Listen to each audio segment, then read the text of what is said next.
Hi guys. Wow, we are back from our first Royal Caribbean cruise. I know, how did it take us so long to do a Royal Caribbean cruise? Now, we all know Royal Caribbean are well known for doing big ships. So we thought, Royal Caribbean, go for the world's largest ship, why not? Well, hang on, it's only the world's largest ship, only for a little bit longer. Yeah, just a few more weeks or months.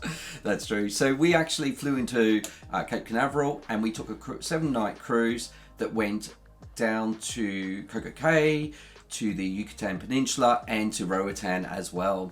Yeah, this was an area we'd never really thought particularly about cruising, but we thought maybe the ship is more the destination this time than the cruise, but we were wrong. The ship, I mean, it was huge. It was so big. There's so much stuff to do, and 1 week doesn't really give it justice, does it? I don't think you could get everything done in 2 weeks, let's be honest. We did give it a good go, though, didn't we? Oh, yeah, we did. We tried. Did a lot of bar hopping. Of course, a question we always get asked is, does bigger really mean better? Now, as we said, this was such a whirlwind of a week. Yeah. So I think it's about time to roll VT!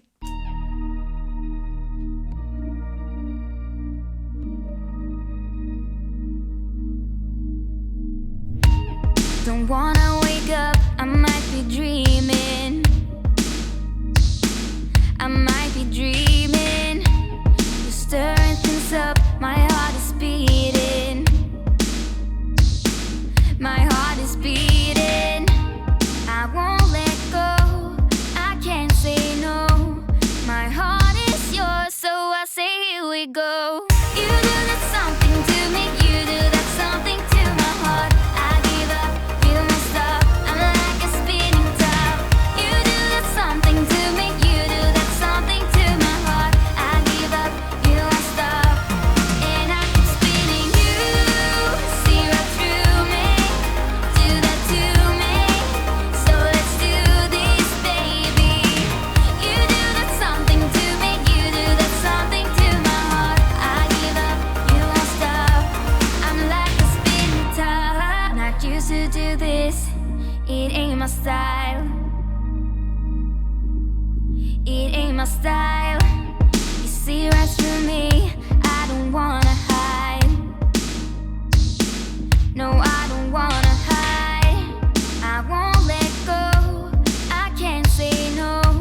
My heart is yours, so I say here we go. You do that something to me, you do that something to my heart. I give up, you won't stop, I'm like a spinning top. You do that something to me, you do that something to my heart. I give up, you won't stop, and I keep spinning. You see right through me, do that to me, so let's do this, baby. You do that something to me, you do that something to my heart. I give up, you won't stop, I'm like a spinning top. Giving it up, giving it up, giving it up, giving it up, giving it up. Oh, I'm like a spinning top. Giving it up, giving it up, giving it up, giving it up, giving it up. Don't wanna wake up, I might be dreaming. I might be dreaming. You're stirring things up, my heart is beating. Oh,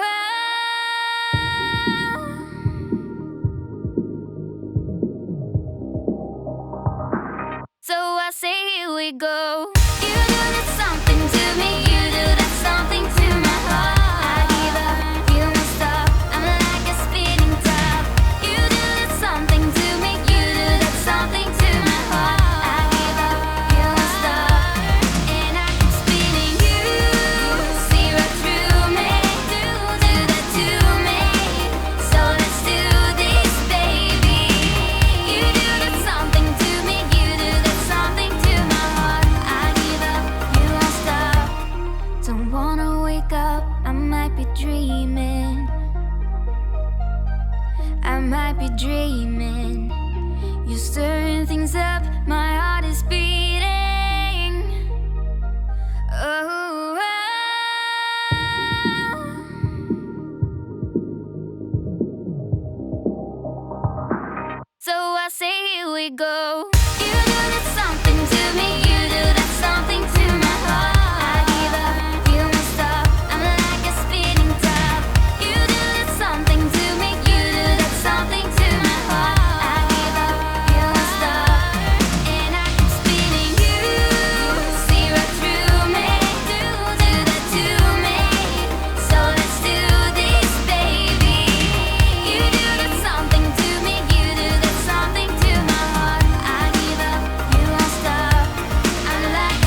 I like big butts and I cannot lie.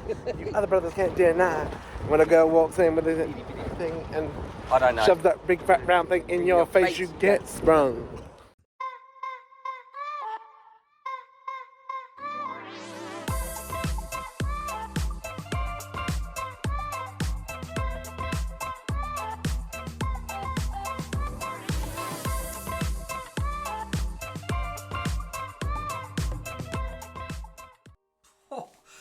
Oh my Wow. gosh, that was just so crazy, wasn't it? That was a lot of fun. That ship is beautiful, though. It is. Like, I was really worried about going on a big ship as big as this, because we have been on bigger ships and I didn't like them as much, but this was different. There was a lot of space per passenger, actually. There was lots of space and I was surprised. Never felt crowded, which was great. There were also some people I saw on the first day that I didn't see for the whole rest of the week, so I hope they made it back. So, let's get into the topics. Embarkation. So, as this was a little bit further afield than our usual cruise, we decided to fly out 2 days before and actually explore the port area a bit. We went to the manatee park, although we didn't actually see any manatees. What is a manatee? It's a It's sea like a cow. Sea cow or something. It's a sea cow. But we didn't see any, so never mind. And then on the evening, we got a real treat. We actually got to see a rocket launch. Yes, I rushed down from the and I took the film from the car park at the hotel. It was only pretty much 2 miles away from the launch pad, and we got to see the Starlink launch, and that was something very, very special. Yes, we got to see a giant phallic object fly into space and shoot its things out into space. And then you could see like all the other Starlink sort of satellites just sort of all nicely lining up. So yeah, it was Well, good. Enough with the innuendos now. So the next morning it was good. So we basically got up, opened our curtain, and we saw it in all its glory. I'm talking about the ship. So it was like massive, wasn't it? It was absolutely enormous. We've seen and cruised on big cruise ships before, but this was another level. I mean, from the distance we were from the port, which, okay, was only a mile or so, but wow. Yeah. Wow.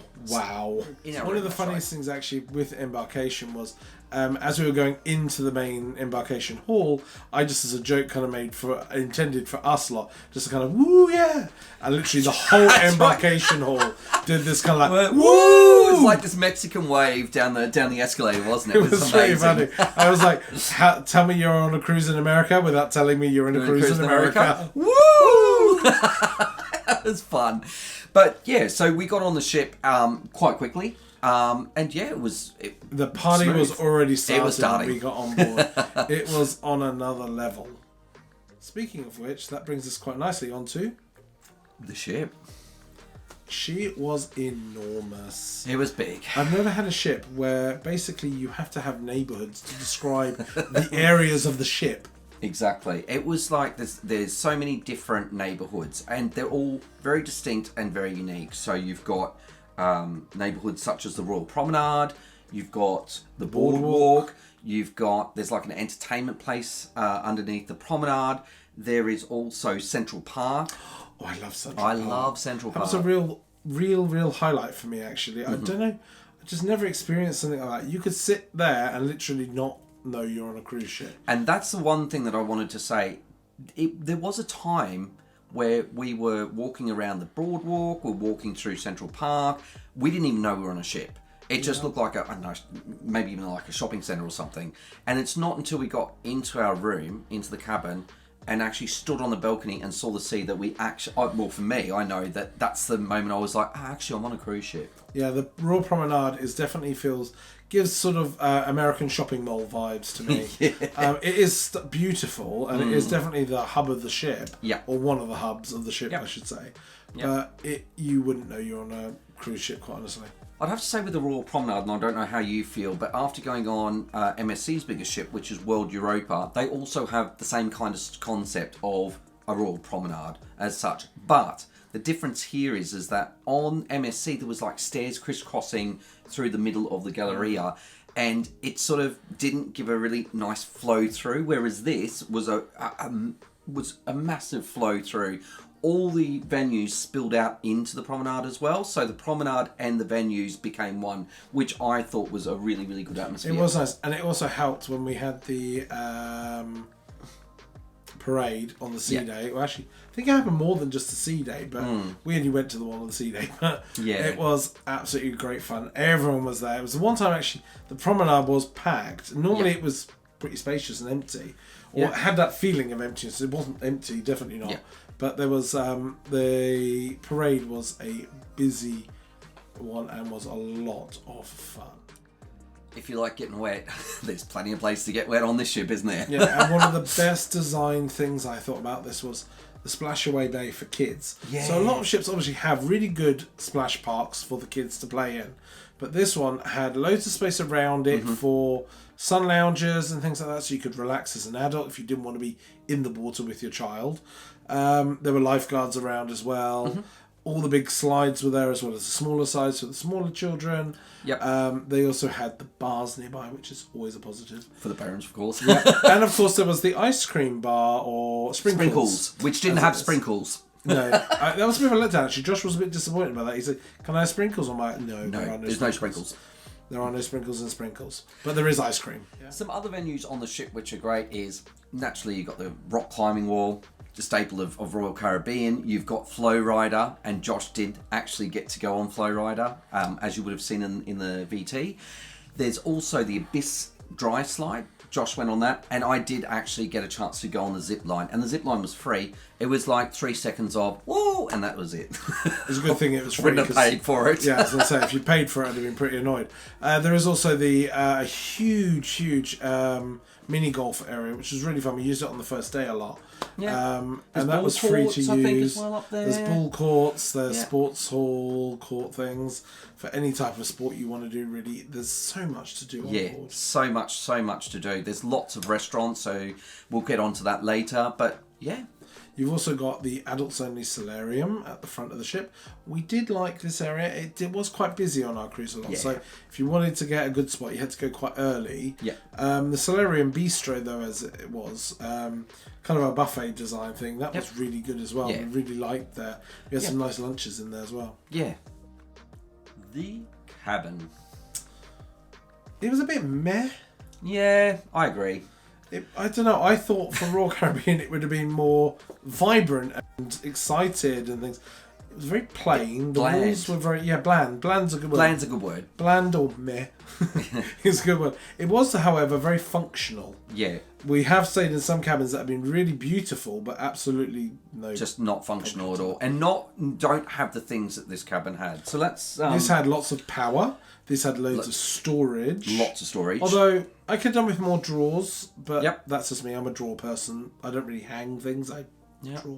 There was a lot of space in the room, and because it was quite white, I would say, in there, or quite bland, it did allow a lot of light in there. So it did feel very big in there. Yeah, and don't forget you have the TARDIS bathroom. Yeah, so when you look at the bathroom, it's kind of, it looks small, but you open the door and it's like, I call it, I think in our review, Aladdin's cave. You called it a TARDIS. TARDIS. And if you want to know more about that, check the link above. The Royal Caribbean beds, what do you reckon?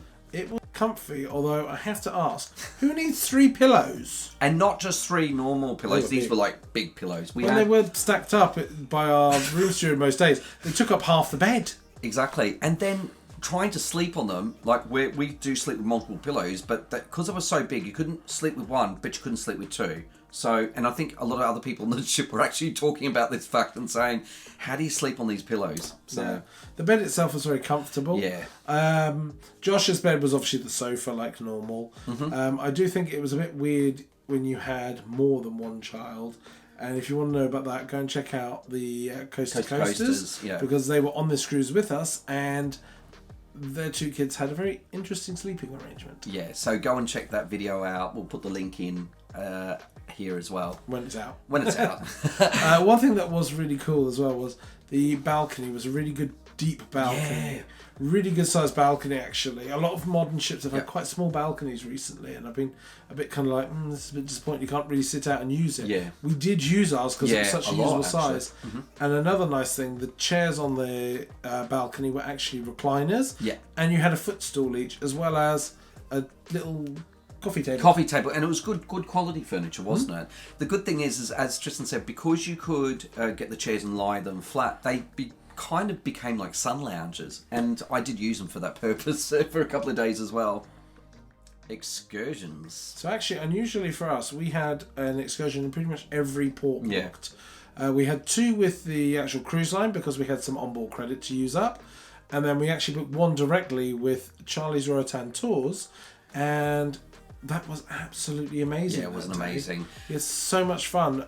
It was almost like having our own personal tour, actually. We were in a car just with our tour guide, us, the Coast to Coasters guys were with us as well for that day. And we could pretty much pick and choose what we wanted to do, how long we wanted to do it for, and when we wanted to do it as well. So they were very kind of flexible, very open to, if you want to change things. We wanted to do a bit of snorkeling. Yep. I was about to say scuba diving, no. Snorkeling. Kids. Yep. And they said, do you want to do that out on an actual like boat and go out to the reef? Yep. Or do you just want to do it just around the beach? We were like, no, just something quick and easy on the beach. And they were like, no problem at all. We'll just add that as a little stop on the tour. No additional charge for that. Obviously, if we'd gone on a boat, there would have been additional charge.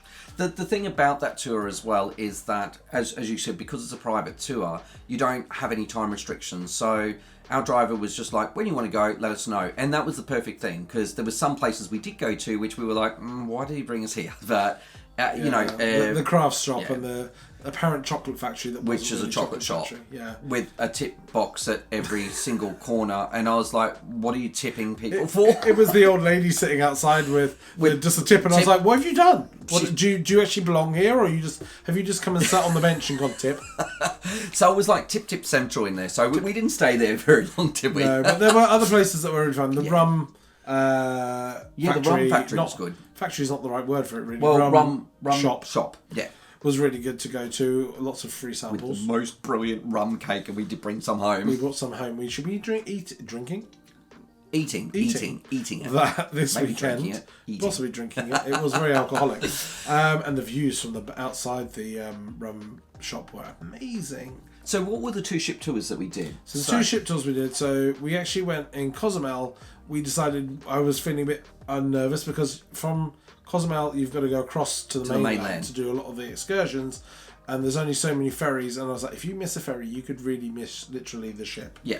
So we did it with obviously the cruise line just to be a bit safer. We wanted that guarantee that if we were late, we'd be able to get back on the ship. Yes.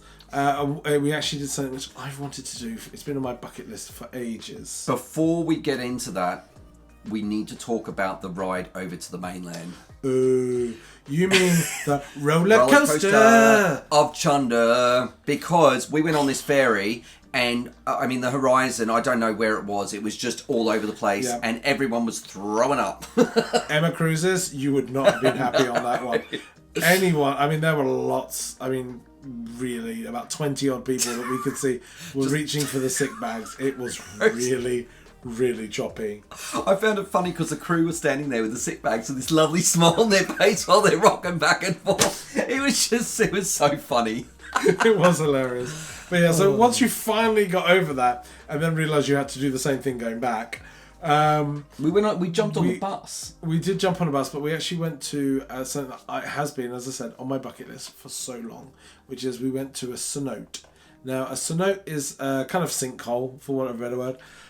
They are right through the Yucatan Peninsula, because the Yucatan Peninsula used to be underwater. Yeah. And they are basically caves and sinkholes, and they run for miles and miles. Mm-hmm. And it was just an absolute dream. I had so much fun. Yep. Our tour guides were amazing. So what was down in the snoot itself? In the cenote.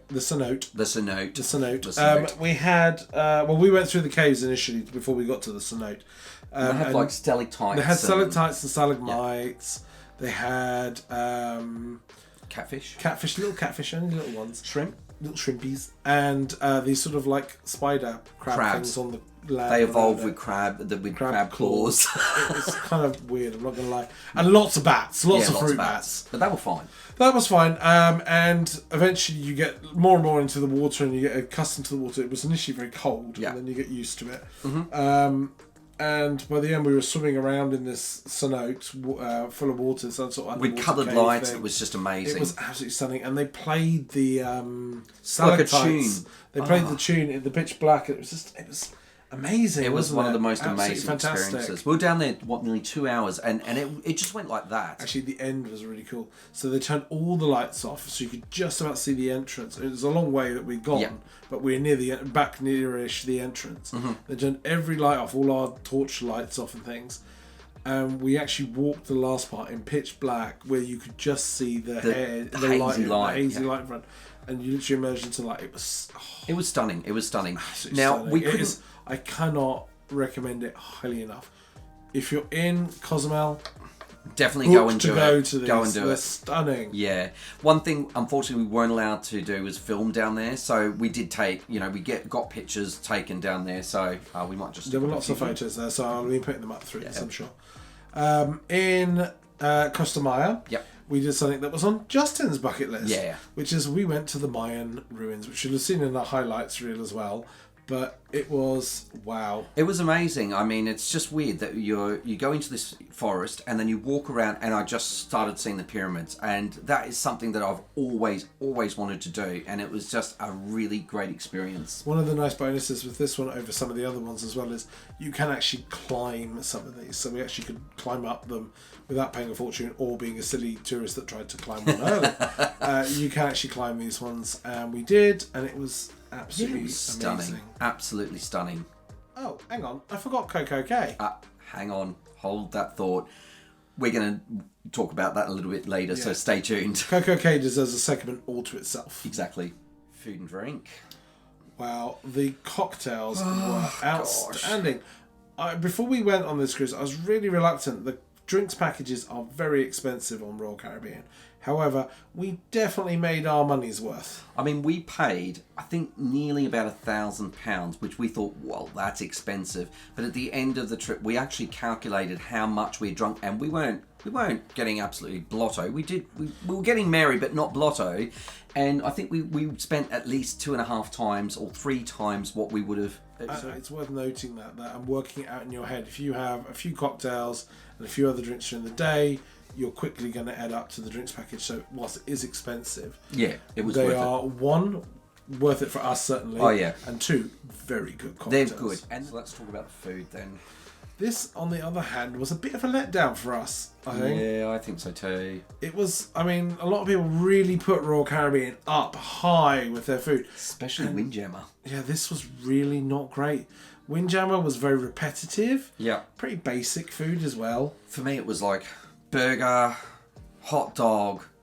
What else was there? That weird plastic Pretty much weird plastic. mac and cheese. Mac and cheese. That's, like packet stuff. There wasn't much variety, and we were travelling with Coast to Coasters. They'd been on Royal Caribbean before, and what people are saying is that the food isn't what it used to be.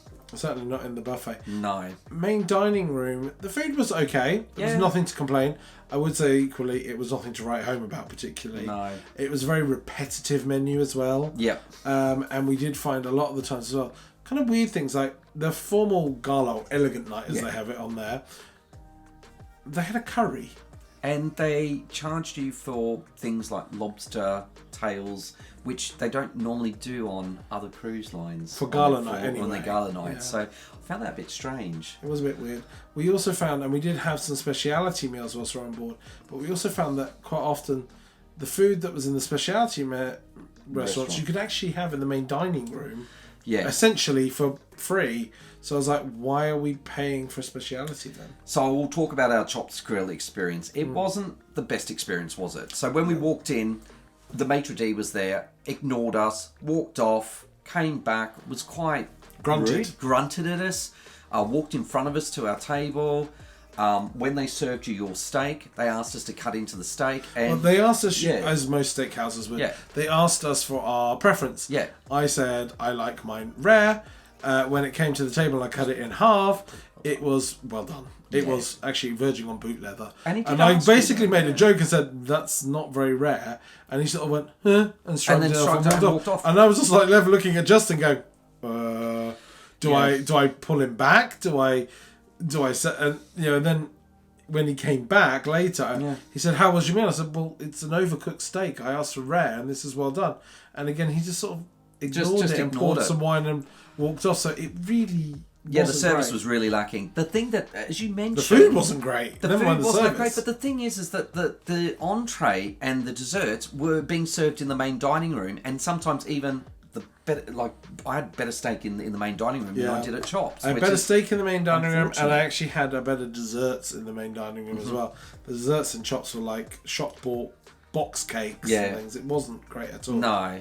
Then we went to Wonderland, and I was looking forward to it. Actually, Wonderland, that was a good meal. I think it is one of those meals, like a lot of these kind of themed restaurants, where you kind of go once and probably not going to necessarily go again. Some things in a hurry, anyway. Some things are great. Some things, okay. One thing that was not good, our main course, all three of us that had the short rib, actually it was stone cold when it first came out. And we all looked at each other when we've had our first bite and went, it's tasty, but and we also looked and went, it's stone cold. Yeah. But they did remedy that. They did come over. They did. We raised it. They came over, asked us how our meal was doing. We did say, they're all stone cold. Mm-hmm. And they instantly took them all away. They brought back hot ones, which was great. But I was a bit surprised. Like, this is, again, a specialty restaurant. Spending a lot of money here. That was not a good thing. Also, we said like we wanted to, a couple of the ones we wanted to actually share a main, an extra main, and they kind of came back with, you'd have to pay for that. But we'll go talk to our manager. And I thought, it's a bit weird, like you're paying a lot of money, and I get like, had we asked for like to try every course and every meal, that's a bit cheeky, but we're asking between the like four of us that were dining to have, an extra plate to try between us. And to say, we might have to charge you for that. So that's a bit cheeky. Dessert was a bit of a letdown in there as well, wasn't it? There was maybe one good dessert. The other two weren't that great. Yeah, the one that sort of melts, the chocolate one, the chocolate melted peanut butter caramelly. Yeah. Yum. Yum. Was good. The mushroom thing was not good. The apple thing was like awful. Gelatinous lump of whatever. Of tasteless blob. They also have this Mexican, like an al fresco Mexican, what's it called? El Loco Fresh. El Loco Fresh. We won't talk about El Loco Fresh. It made me ill. Yeah, he unfortunately I got food poisoning. Very well. But for me, I mean, I had it as well. It didn't blow my world, but yeah. Yeah, it wasn't the greatest Mexican food I've ever had. We had very good Mexican food in Mexico. Yeah. But, the good place... So we do have to give credit to the food in the Solarium Bistro. It was good. It was a change. They had American ribs in there. They had salad. So he was so excited. They had all the good stuff. That was definitely one that we would recommend going and having some lunches in there, because that was quite good. Also... Josh and the guys from Coast to Coasters all said that apparently the breakfasts were quite nice in there sometimes. So again, maybe a better one to try for breakfast than Windjammer or the main dining room where you got cold breakfast, where it's supposed to be hot. Let me entertain you. Entertainment. I'm speechless. Not usually. That's so bad. So... Unlike a lot of Royal Caribbean ships, and given that it is its flagship at the moment, Wonder of the Seas does not have a West End show. No, it has some, like a new show that they've created, and it's called like the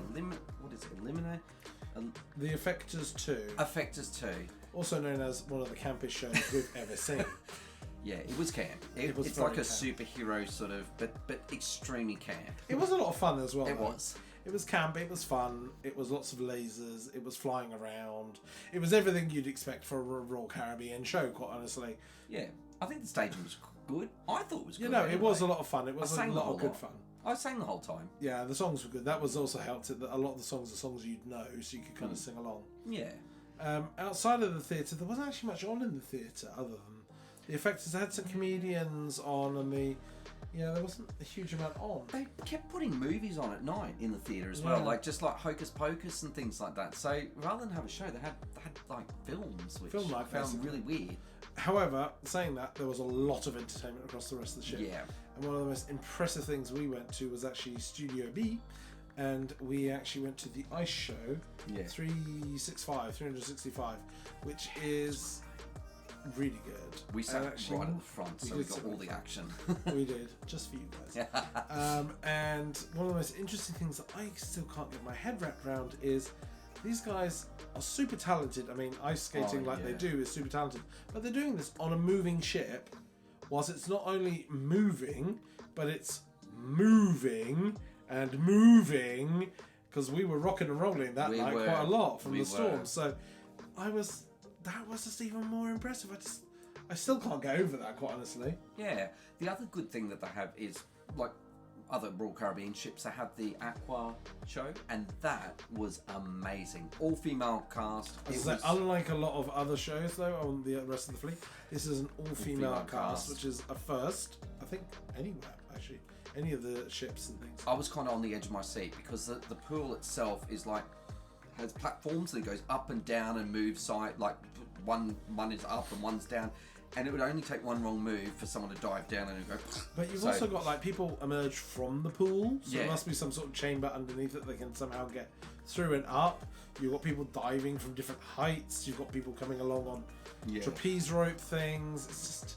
And then I was really worried the whole time. I was just thinking, because when you're young and your parents say to you, don't run around the pool because you'll slip. They were running and slipping all over the place, and I was like, ooh. That was intentional. That was intentional. That was intentional. Yeah, and actually we were lucky because we went on the first night that they were showing that, and the ones that were due for later in the cruise because of the bad weather were actually cancelled. I do think they did it on the last night, which was good, I think. Although I think it was reduced a bit, so that was a bit of a shame if you had booked obviously for later in the cruise and they couldn't do it. So one tip we definitely give you as well is book early, because then if it does get cancelled, you can they'll move you to a later showing as well.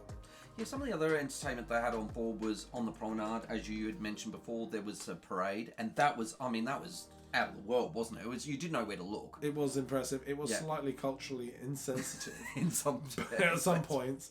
But it was very good, though. It was. And one of the best things that we did was the sail away party. That was so much fun. That really, really got us into the mood. We love a sail away party, and this was a sail away party to really end sail away parties. We even got on, if you're watching our Instagram live, we actually had the entertainment director, not cruise director, entertainment director. Yep. She was coming around the whole deck really, with a camera following her, and we kind of had camera inception whilst we're doing our live. She's talking and singing with us, we're dancing, and they're on camera, and we're on the big screen up on the wall as well. It was good. That was really good, and it was just so inclusive. And I thought it just really, really started the cruise. It was exciting. A great way to do it. They started it with kind of let's do a little dance on the Jumbotron, and then everyone just got involved. One other thing we did see, which was quite funny, was there was this guy on a piano, and he'd appear in different places on the ship. So he would be playing I don't know, outside Wonderland, and then next thing you know, he'd be in a lift, and he's going up and down the lift and playing songs and people singing along in the lift. So it was good fun, wasn't it? It was a lot of fun. Kids Club.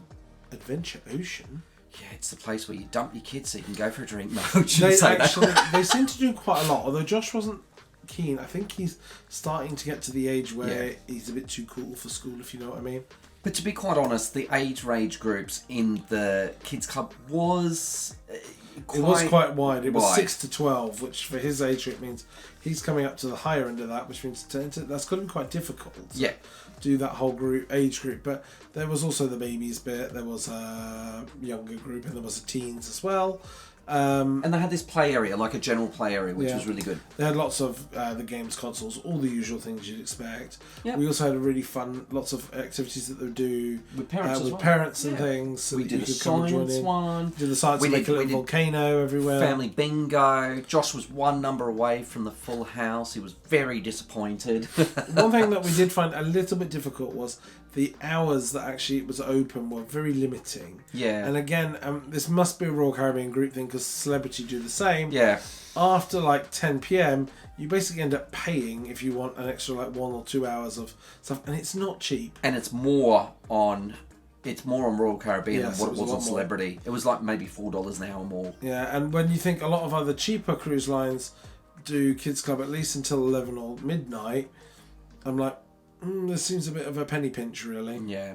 The only other thing that I would say that really annoyed me as well is the check-in policy. So when you go slow. to check into the in there, they only have one person on it at a time, and they were only allowing one family at one time to go in. Now I understand that that's so the staff don't feel overwhelmed, but it is a very slow process, and at times it was taking me to get through 3 people like 25 minutes, and it was just it unfortunately I was late to a lot of dinners. Yeah, it's not great when they do that.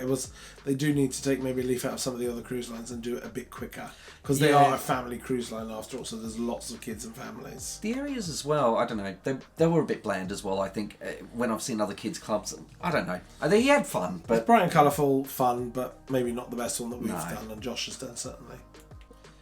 Internet and app. Well, we randomly got the internet. We didn't pay for it, but it started working on ours. But they use Starlink. It is apparently very fast. It was very fast when we were using it, and it was randomly working. We still don't quite know why, but it was very good. One thing that wasn't good, the app. The chat. The app also in itself kept... Well, the day before everyone got on board, they did a massive update, which meant that if you hadn't downloaded the update, and obviously if you're travelling, you might not have internet or roaming, etc.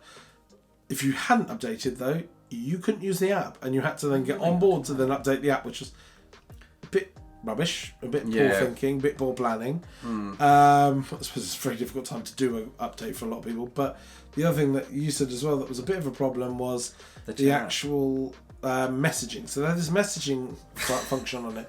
Apparently, you used to pay like a dollar. It was $1 a day. It was like $6 or something for a cruise per device, and then it worked superbly. Now it's free for everyone. Unfortunately, it meant that after about 3 days, you might get the message. You might not. So I get messages from Justin going like, "I'm down in this bar," and I go, "I'm sitting next to you. We're not even at a bar.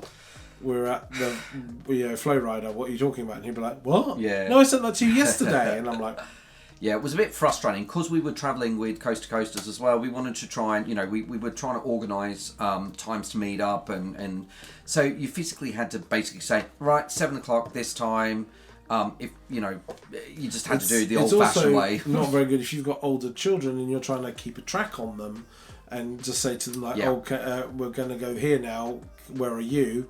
Mm-hmm. You wouldn't necessarily be able to get hold of them, so it's not great, and it does need looking at, I think. What about booking on the internet? Because I think there was an issue where there was a lot of bookings done prior to the cruise, so when we went to try and book stuff, we couldn't book it. It's a bit of a misnomer, so that's one thing we should clear up. So before the cruise, they had lots of bookings that came out, and they seemed to go and sell out very quickly for all the shows, etc. And I was a bit like, oh, that's great, I can't get into anything.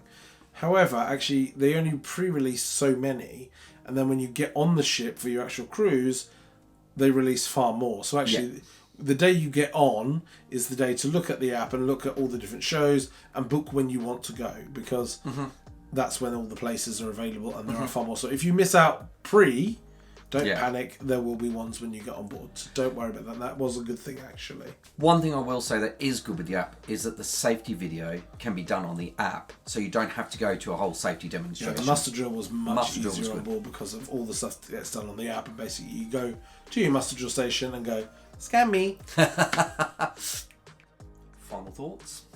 Well, what do you think? I was really, really worried about going on the ship because after going on World Europa, there was just so many people on there, and I was really worried I was just going to be like crowded with thousands of people and have really, really rubbish service. Because I was quite nervous before getting on. I said to you when we were boarding, I was like, I'm actually a bit like shaky nervous, and like actually was like a bit like headed and stuff. I hadn't really had a big breakfast either, which might have not helped, but I was quite nervous as well. The size of the ship was so big. Yeah. A lot of people were very loud, very active, very like woo, which was great. But it did add to this kind of thing. I'm like, oh my gosh, what have we just done?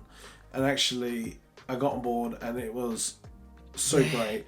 The party was great as you're boarding. Everyone was really welcoming. Yep. It was just so lovely to get on board. It was absolutely though enormous.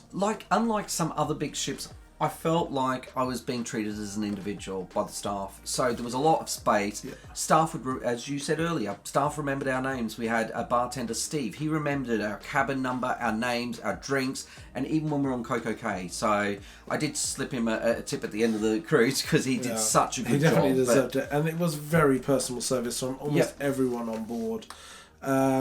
Some little letdowns, as we said earlier. The food wasn't great. I think I'd like to see if that's the same on other ships now. Yeah. Are they penny pinching post-pandemic? Mm-hmm. Or are they trying to cut corners in other ways? I don't know. It did feel a little bit, for the price you pay for Royal Caribbean, it is quite more pricey mainstream. It's still mainstream. It's not high-end luxury. But it is a pricey cruise. Yeah. It did feel a little bit like, at times, I was being penny pinched. Yeah. And that was a bit disappointing to see, actually. I was like, oh, really? That's extra? Oh, okay. I did have fun with the passengers. So this is the first time that we've cruised with a mainly American audience. And it just took a little bit of getting used to, but we loved it. People were just so friendly. They talked. It was great. The decor on the ship was, I think it was really good. It was a very classy ship in some ways. But they did have big, massive tapeworms hanging from the ceiling. I thought they were tapeworms. Digital dragons. I keep telling him this. They did also have an absolutely enormous cowboy hat, which was very cool. That was cool. And the car, of course, very obligatory. Rising Tide Bar, I really liked as well. That was fun to sit in there. We kind of went up and down a few times that night. There's a karaoke bar. We were going to go and bang some tunes out, but the problem is that every time we went there, it was used for quizzes and bingos. Quizzes, bingos, and not for karaoke. So that was a bit of a letdown. But yeah, no. All in though, I think as a final thought, it was a really, really surprising cruise. Yep. I am looking forward to going back on Royal Caribbean. And that's next year. Of course, the question is, as we posed at the beginning, is bigger better? So we'll leave that up to you. So how about you? If you comment below, let us know whether you like big or small ships, and if you want to subscribe, please go and subscribe to our channel. Every subscription helps us to build our channel as well, and we love doing this for you. We've also got a Patreon, and you can also get in contact with us on Instagram. So I think that's it. So we'll see you all soon. Right. Lots more to do this year. Still 2 more cruises to squeeze in this year. That's true. So we've got a vlog series coming out soon. And remember those all important, doing Coco Cay on a budget. Wait out for that as well. So for now, bye. Thanks for watching. Make sure you subscribe, ring the bell for notifications, like, comment and share.